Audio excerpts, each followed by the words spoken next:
भैया का हाल है? ठीक है क्या करा था भाई? यार ठंडी है एकदम बैठे। अच्छा और न मतलब ये लिखा होता है का? हाँ यार वो मचाना बने यही अच्छा वो कहतिया कबे ई का करता है साले मोबाइल चोरी देख करता है भैया। भैया देख लेता है ना अच्छा देख लेते रहे देख ले देख लेता ले है। देख ले सारा उधर मोबाइल चोरी करता है। हाँ यार अच्छी तो आवत यार। लावा दे भाई तू अब देबे जा भागा भागा। अच्छा भाई और क्या यार यार मिलबो नहीं भाई आज यार।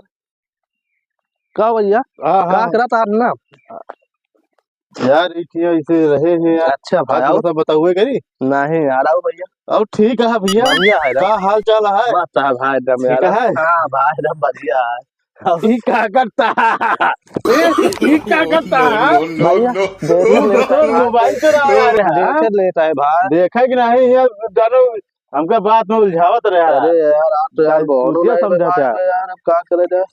चला देखे हम ते भाई खड़ा यार भैया यार लथा जाता है यार कोनो तरह आ जाए। भैया का हाल है भैया? ठीक है और सब बढ़िया है।